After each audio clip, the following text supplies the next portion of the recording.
I like coming here to Fleetwood and sitting down on this bench. It's a break, isn't it? There's always something to see. A distant ship smoke on the horizon, little sailing yachts, motorboats. Nowadays you get these adventurous types with their windsurfing, and I even saw one who took off. I liked to swim in the sea when I was younger. I come down here with me bag of stuff, towel, trunks, packet of sandwiches, flask of tea. Why doesn't tea from a flask taste the same? I've often wondered. What a palaver it was getting changed. Wrap the towel round you, take your clothes off without letting the towel drop. Good grief. A book to read later, perhaps a magazine or the daily paper. I always bought The Guardian. I like to read Neville Carter's writing about cricket at Old Trafford. Can't afford it now. Last time I looked, it was £2.50 a copy. It was always a bit more expensive than the other papers. But £2.50 a day, that's £15 a week. And then there's the Observer on Sundays. Goodness knows what that would cost. But £15 a week is £780 a year. No, I had to stop buying it every day. I sometimes get one as a treat for myself if there's been something interesting happen. You know, big sporting event or a disaster somewhere or political scandal. Mind you, if I bought one every time there's a political scandal, I'd be back to buying it every day. These days there's not so many people as there used to be. Everyone's going to Spain and the Canary Islands. Once upon a time the beach would be crammed. People sat on their towels or deck chairs, children running in and out of the water, building sandcastles if they could find a bit of space, planting little paper flags on castle walls and watching as the tide came in to wash their efforts away. Mary and me would come here when we were courting. That'll be us one day, we'd say. Then we'd go off to the cafe by the lighthouse. Pie, chips and peas, 3 and 6, including tea, bread and butter. Then it'd be back to the station. Change at Preston for home. The plans we had. Mary had a job in Makinson's Arcade, in a shop that sold school uniforms and army surplus stuff. She liked it, liked meeting people and talking to them. She'd get the Wigan Corporation bus every morning at 8:15, have time for a cup of tea before opening up at 9 o'clock. She started that job the week after she left school at 15. Finished one life on Friday, started new one on Monday, she'd say. She never did any exams. What do I want them for? I'm happy with my job. No, she wasn't what you might call ambitious. It was handy, mind. She'd get me all sorts of things with her staff discount. Boots and shirts for work. We bought a tent once intending to go camping in the Lake District, but her mother wouldn't let her go. Not until you're married, she said. Right, I thought. If that's the case, we'll get married. First doctor I saw, long time ago now, mid-1990s, said that it was probably nothing to worry about. It was almost certainly just irritable bowel syndrome, IBS. I thought it was the result of a curry. He still stuck his finger up my bum, told me I'd need a colonoscopy, then we could be sure. I love the "we" bit. I was sent to a consultant, about the same age as me, from New Zealand. Did I smoke? No. Had I ever smoked? No. How much alcohol did I drink? About 5 pints of beer a week. Are my parents still alive? They were. Then a list of ailments and diseases, all of which I'm happy to say I hadn't had. Then he stuck his finger on my bum. I said to him, "You've got a weird job." "I know," he said. "That's what my wife thinks." The seagulls are getting braver. I was here this time last year and one swooped down, nicked a chip right off my lap. I hope you like vinegar. I like vinegar and salt, plenty of it. I never took to mayonnaise. I was 30 before I knew what mayonnaise was. We'd always had salad cream at home. When we had salad, that is. Can't imagine it going on anything else. Now people puts all kinds of things on their food. Tomato sauce on roast dinners, HP sauce seems to go on everything. Funny the way things go. I was in the co-op last week and went down one aisle and counted the number of different countries that were represented. Curries from India, Thailand, China, pizza from Italy, German sausages. I inquired if they had any Lancashire hot pot. They hadn't. I asked Mary to marry me sat on this bench. We'd come for a day, a little break. Just a day, that's all. I'd been listening to the weather forecast and knew it was going to be a nice day. So we packed a few things into a bag and off we went. Bus to town, train, change at Preston. I'd bought a ring from a jeweller in Wigan. They said that if I kept the receipt I could always bring it back. They also said it was easy to adjust if it didn't quite fit. I'd put it in my coat pocket and was choosing my time. We'd been on the pier and played on the slot machines. We'd lost, of course, but we'd had some fun. Then we'd gone to the fun fair, rode on the dodgems, the waltzer, the skyrocket. And I got Mary to go on the ghost train. We both nearly jumped out of our skins when that skeleton appeared from nowhere. It was nearly time to go home. We was just sat here, holding hands. Mary had her head on my shoulder. I said, "Mary, will you marry me?" She said, "Yes." We were only 21. It was 1960. The week before the colonoscopy, I get sent a pack of stuff. There's a book explaining what can happen and the risks. A form to fill in, including a box to tick if I want to be sedated. I do. And packets of powder that I have to mix into a drink to take the day before to clean me out. 1 pint every 2 hours. The drink is disgusting. I mix it with a little orange squash and the only way I can finish it is to slug it down in one go. First one, nothing happens for about 40 minutes. By the time of the fifth, I may as well just sit on the bog and pour it straight down. I got a taxi to the hospital, get kitted out in a gown with my backside sticking out the back.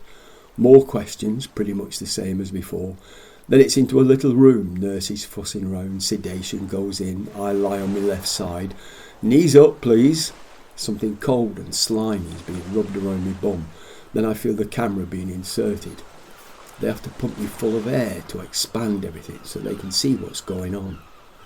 I feel as though I'm going to fart and blow the whole thing out. I look up and I can see a TV monitor. On the screen is a red tunnel. "There you are," says the consultant. "That's what you look like from the inside." Great. The pier's gone now. It burned down a few years ago. A derelict anyway. Nobody had used it for years and it had become unsafe. I saw it on the telly one morning on Luke North Breakfast News.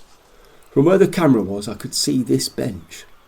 I hope that doesn't go up as well, I thought. 3 fire brigades had to come and get it under control and put it out. Now all that's left is a tangle of metal out at sea where the blokes fishing used to go. A skeleton. A bit like that one that jumped out at Mary and me. We fixed up to have the wedding at St Thomas the Martyr, and then a do in the church hall afterwards. Used to be the local cinema. Honeymoon was going to be a little break here. I'd put her name down for a council house, although at first we were just going to be living with her mother. Her dad had been killed in the war, 8th Army in the desert with Monty. Neither Mary nor her mother had ever seen his grave. I told her we'd go one day on a little break. Her gran did the baking. 3 tiers of fruitcake. Keep the top tier for the christening, her gran had said. I got this suit from British Home Stores in town. I never knew where the wedding dress was going to come from. I shouldn't ask, I was told.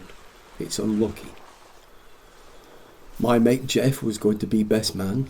Him and me had been mates since we were in the infants class together. Miss Draper, she had a stuffed owl in the corner by her desk under a glass dome. Frightened the life out of me for ages until it dawned on me that it wasn't alive. I've still got our class photograph at home. There we are, laughing at something with all our class around us. I can recall most of the names. I don't see any of them now. Everyone moved away with work or university. There was talk of a reunion some years ago, but I didn't hear any more about it. The school has gone now, turned into houses. When one of them was up for sale, I pretended I was interested in buying it and went to have a look inside. Where Miss Draper's desk and the stuffed owl used to be was where the telly stood. Full central heating, fitted carpets, very nice. They built a new school up the hill. They've got playing fields with real goalposts and nets. I went there once for a meeting. It was lovely. We sent the invitations out. What a job that was. I was scared stiff of upsetting somebody by not including them, but we could only have 50 people. My dad had bought a barrel of beer from the pub, and Joe, the landlord, was going to tap it for him in the morning. We had caterers arranged. They were going to do a buffet, just sandwiches and, bits of cheese on cocktail sticks with pineapple and vol au vents. For a pudding, they were going to do trifle. Joe was going to run the bar. He applied for a licence and had got everything set up. Mum and Dad put £20 in the kitty to start everyone off. It all sounded great. Ulcerative colitis, inflammatory bowel disease, IBD. That was the diagnosis, not irritable bowel syndrome, IBS. Colon and rectum get inflamed. Nobody really knows why people get it, possibly a failing of the autoimmune system. But they do. I have. I start the treatment, not to cure it, you can't, but to control it. The team that I start to see are fantastic. Absolutely no inhibitions. And indeed, before long, neither do I. My poo is discussed, described and analysed for the amount, the consistency and the frequency. I soon become familiar with the Bristol stool chart. That's the hotel we had booked for our honeymoon over there. In our day, it was bed and breakfast only. One bathroom down the corridor. There were washing facilities in each bedroom, but that was it. No ensuite in those days. At night we had to be back before 10:30 or else we'd be locked out. Breakfast was going to be cereal, then bacon and egg with as much toast and tea as we wanted. Mary's Uncle Arthur had a Rover and he was going to drive Mary to the church. Said that he'd get some white ribbon to tie on the front of the bonnet. Also, he was going to be the one to give her away. Made sense as he was her dad's brother. I was just going to walk down to the church from our house. After the ceremony, Uncle Arthur would then drive us up to the church hall and we had a taxi booked to take us to the train station for going away afterwards. Jeff had got his speech. Nothing too rude, I hope, Mary's mother had told him. Jeff just grinned. God knows what he'd got up his sleeve. I had my speech ready. Not much, just thanking everyone for what they'd done for us. Dad told me that I had to make sure I said that my thanks were from my wife and I. He said that always gets a laugh. I lived with the colitis for years. For much of the time it was dormant. I forgot I had anything wrong with me. Then slowly the flare-ups got more frequent and the drugs got stronger, but their impact got less. Steroids, drugs with long impressive sounding names, vedolizumab and infliximab. There were more frequent visits to see the team. Then it just went out of control. I was going to the toilet over 20 times a day. The team told me I had to come into hospital through A&E. By midnight I'd been poked and prodded, more fingers up my bum. They told me they were going to keep me in. I was there for 12 days. Almost up to Christmas.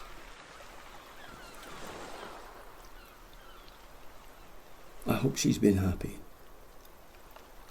It was a bit awkward at the time, but now, well, life's too short, isn't it? It wasn't to be. No use dwelling on it. On the day it didn't happen, that's all. We turn a corner and life goes on. The caterers were very good about everything. Mum made up little parcels of all the food and gave them out to the guests to take away with them. Dad took the barrel of beer home and supped it over the next month. I still had to pay the vicar and the organist though. Last I heard she was living in the Midlands. Bloke she married opened his own clothing shop and another and so on. They got married about a year later. I came here on that day too. It was too much for me. I thought I'll have a little break away from it all. I suppose they got grandchildren and all now. I bet they don't go to beaches like this. Torremolinos it'll be for them. I wonder if she ever went to Tobruk to see where her dad was buried. We may need to have your colon taken out, I was told. Again, that we made it sound more like a joint venture, I suppose. You'll have a stoma for the waste to come out and get fitted with a colostomy bag. So matter of fact. I was scared. Well, shitless, literally it seemed. I was given some leaflets to read. There's one person in every 300 or so has this up for one reason or another. Age isn't a factor. There are children with it. There's even a rugby league team made up entirely of men who have a stoma. Well, they can play rugby league with it, then anything's possible.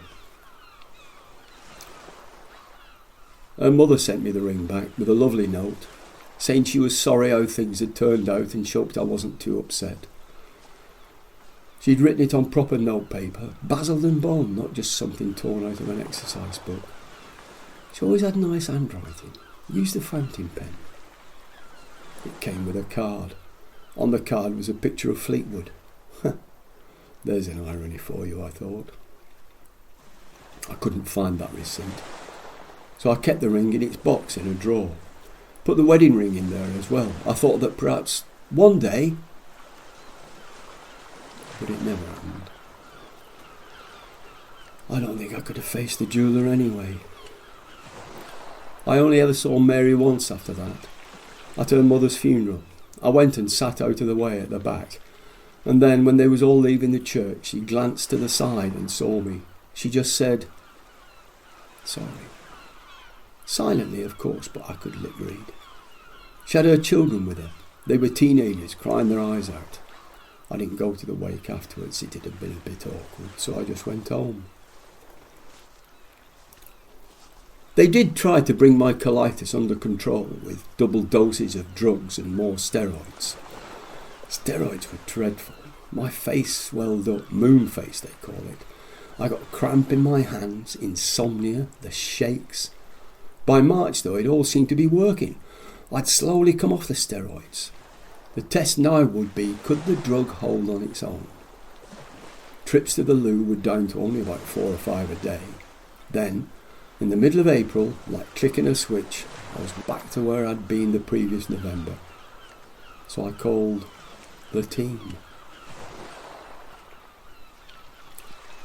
When Jeff got married to Irene, I was his best man.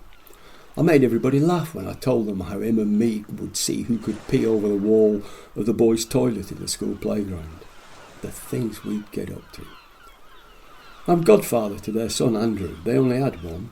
I taught him to fish on the canals round where we live. He goes all over the place now. Last summer he went to France and caught a 90-pound catfish. He showed me the pictures, said he'd take me. "Come on," he said. "It'll be a little break for you." Perhaps I will one day.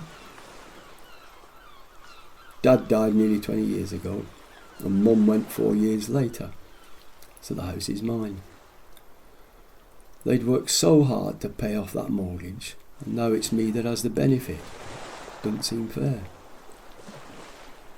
Since Mum died, Jeff and Irene always invite me round on Christmas Day. I take them a tin of Quality Street and contribute to the cost. Irene says that I shouldn't, but it gets expensive, and they're on a pension like me. From me making that phone call to call the team to the operation was 4 weeks to the day. In between, I met the surgeon, was transferred from the IBD team to the stoma team. I'll miss the IBD team, they'd become friends. I'll send them a card at Christmas. The stoma team took me through everything that I'd need to do once I was home. The surgeon did a bit more poking and prodding, no finger up the bum this time. "You'll find it transformative," he told me. When I went to the consultant for her to sign me off, she said to me, "You've had enough, haven't you?" I just burst into tears. The operation was 8 hours. Keyhole. How do they do it? Do they just pull the colon out? As I came round, I looked, and there it was. This beige bag stuck to me. So, this is it then. I go to sleep, shower, dress. First few days were really upsetting. I'm all right, you know. In my 30s, I trained to be a primary school teacher. One colonoscopy I had, the nurse who was assisting was a former pupil. I retired at 61. I had to stop playing cricket some time ago. I'd played 40 seasons. Now I score for the second 11. They're really good to me. They always pick me up for away games and take me home. I still go fishing and I play bowls now. Crown green, of course, not that flat stuff they have down south. I never could see the attraction of just going up and down the same alleyway. In the winter, it's playing in the local crib league for the White Lion. We came third in the league last year and watching Wigan Rugby or Wigan Athletic. It's nearly a year now since my op. I got used to the bag. I change it every other day and it needs emptying about 3 times a day. Once I got the faith in it to sleep and shower, I was fine. I've had a couple of leaks, but nothing too dreadful, and the stoma team are every bit as supportive as the IBD team were. I saw the surgeon again not long after the op. "Well, Alan," he said, "you and your colon, you weren't friends, were you?" They'd done some more tests on it and found it was clear of anything more sinister. "Give your stoma a name," I was told. I thought, I'll call it Sainsbury. After all, they give you a bag for life. After Mum died, I built a model railway in the spare bedroom. It's only for my own entertainment, but it passes the time during the dark nights. Nobody's ever seen it. I'm hoping Andrew might come round one day with his little boy so he can have a look. It'll be my 80th birthday soon. Jeff and Irene are planning something for me. Really, I'm quite busy. And every year, on what would have been our anniversary, I come here for a little break.